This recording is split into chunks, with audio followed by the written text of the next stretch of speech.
आज हम 3 खबरों पर चर्चा करेंगे।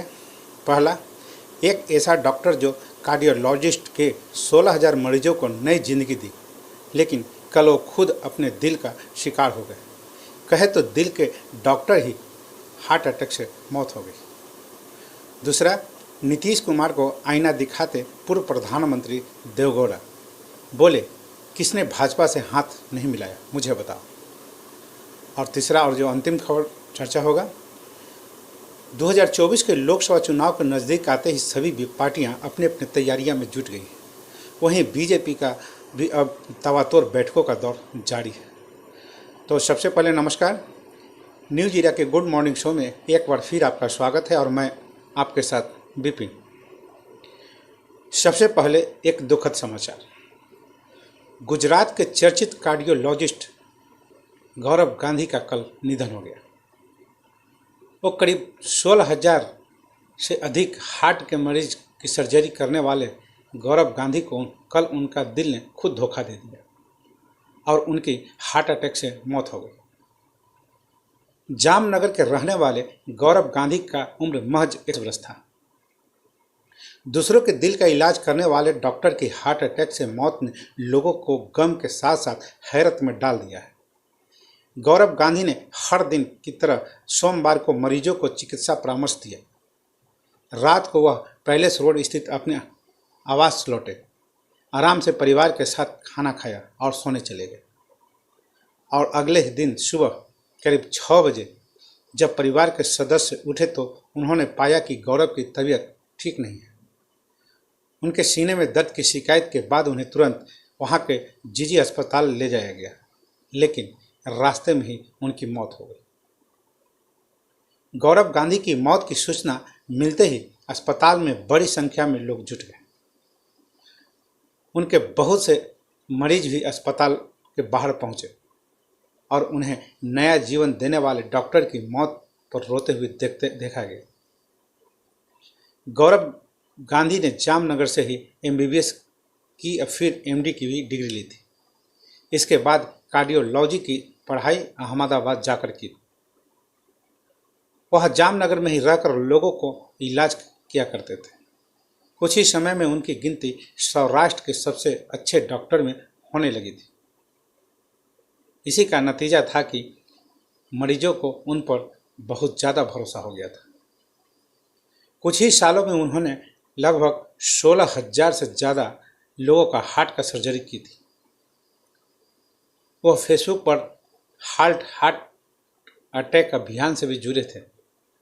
वह अक्सर सोशल मीडिया और सेमिनार के जरिए लोगों को दिल से जुड़ी समस्याओं के प्रति जागरूक किया करते थे। अब हम दूसरी खबर पर चर्चा करेंगे।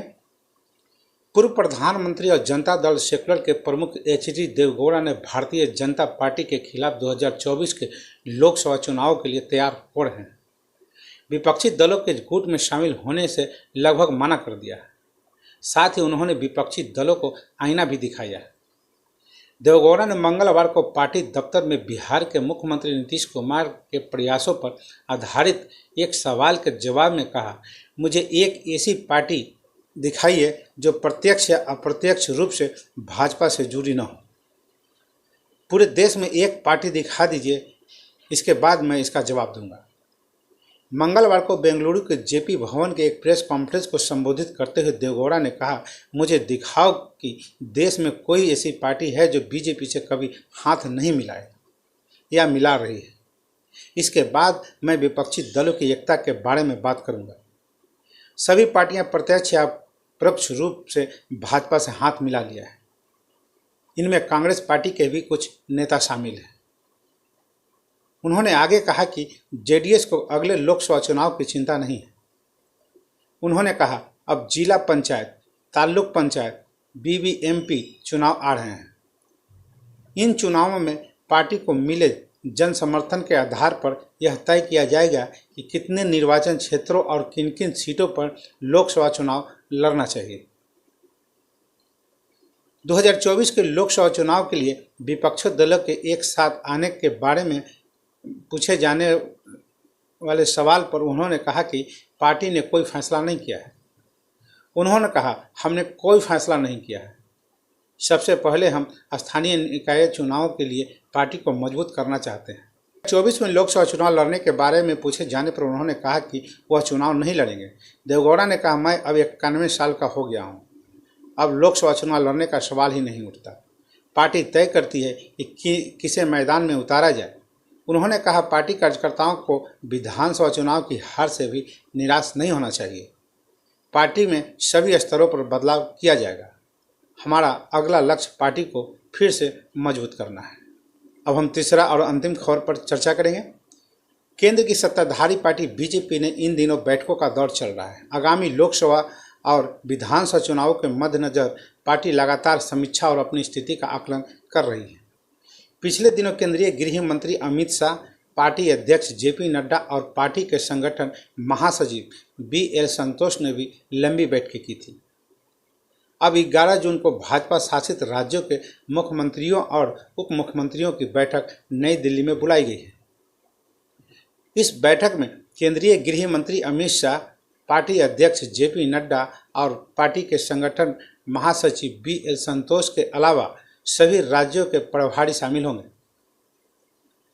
पार्टी सूत्रों के मुताबिक बैठक 11 जून को शाम में होगी, जब अमित शाह आंध्र प्रदेश के विशाखापट्टनम से एक जनसभा को संबोधित कर लौटेंगे।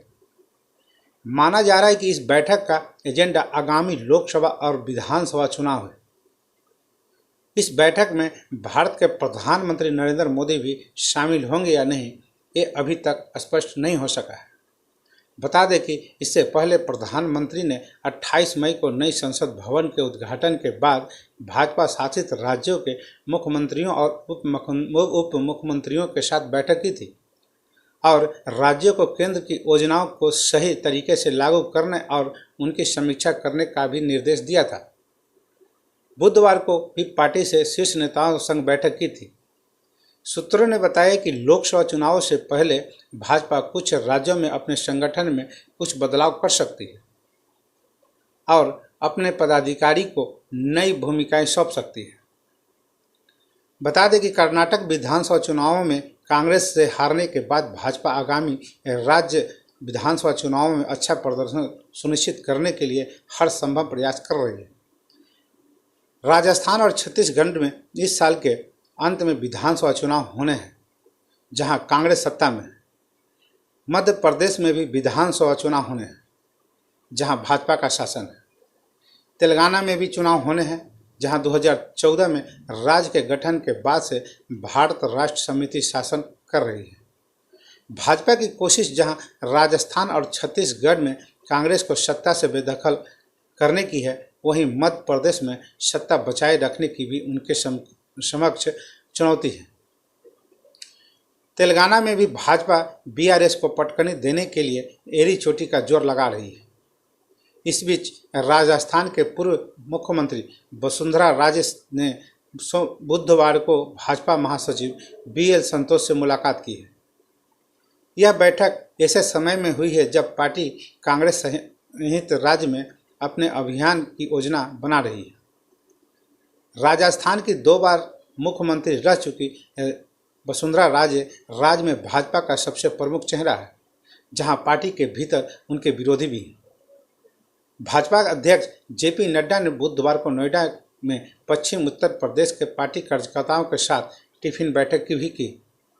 भाजपा इकाई के नोएडा महानगर अध्यक्ष मनोज गुप्ता ने कहा कि टिफिन बैठक अगले साल होने वाले लोकसभा चुनाव के मद्देनजर पार्टी की जनता तक पहुंचने का विशाल कार्यक्रम है। गुप्ता ने बताया कि बैठक में भाजपा की उत्तर प्रदेश इकाई के अध्यक्ष भूपेंद्र चौधरी, उपाध्यक्ष पंकज सिंह, गौतम बुद्ध नगर से सांसद महेश शर्मा और राज्यसभा सदस्य सुरेंद्र नागर सहित पार्टी के अन्य नेता मौजूद हैं। तो बस अभी तक के लिए इतना ही। तो हमें आज्ञा दीजिए। नमस्कार। आपका दिन शुभ हो।